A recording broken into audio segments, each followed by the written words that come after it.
अस्सलाम वालेकुम ग्रेड 3। मैं उम्मीद करती हूँ कि आप सब खैरियत से होंगे। आज हम उर्दू ग्रामर का पढ़ेंगे।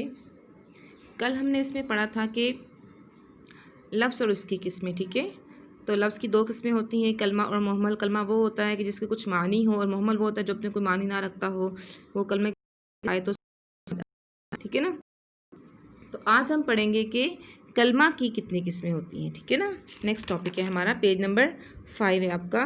कलमा की कितनी किस्में होती हैं, इसमें हम पढ़ेंगे कि कलमा की 3 किस्में होती हैं, इसम, फ़ेल और हर्फ। इसम क्या है? इसम वो कलमा है जो किसी शख्स, चीज़, जगह, शहर या जानवर के नाम को ज़ाहिर करे, मसलन किताब, मस्जिद, कराची, चिड़िया, शेर, असलफ़ अहमद वगैरह। फ़ेल क्या है? फ़ेल वो कलमा है जिससे किसी काम का करना, होना या सहना पाया जाए, मसलन के हंसना, दौड़ना, खाना, जाना, देना वगैरह। और हर्फ वो कलमा है जो अकेला पूरा मानी अदा न करे, बल्कि दूसरे लफ्ज़ों के साथ मिलकर मानी ज़ाहिर करे, जैसे कि का, की, को, पर, से, तक, मैंने वगैरह। क्योंकि अगर ये अकेले आएंगे तो इनका कोई मानी नहीं होता। जब ये किसी लफ्ज़ों के साथ मिलकर आते हैं तो हमें समझ आ जाता है कि का किसके साथ जुड़ रहा है, की किसके साथ लग रहा है, ठीक है ना। आगे हैं, अब इन जुमलों को गौर से पढ़ें। कुछ मिसालें दी गई हैं, मिसालों के ज़रिए समझाया गया है।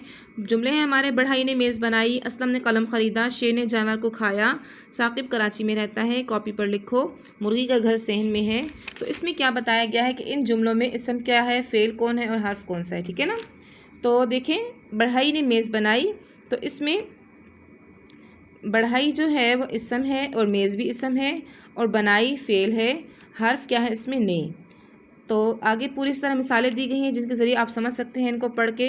आगे आपकी मश्क है कि कलमे की कितनी किस्में हैं, तो आपने इसका जवाब लिखना है कि कलमे की 3 किस्में हैं। कलमे के इक़साम के नाम लिखें, तो इसकी किस्मों के नाम आपने पीछे पढ़ चुके हैं कि 3 किस्में हैं। क्या क्या नाम है उनके? इसम, फ़ेल और हर्फ।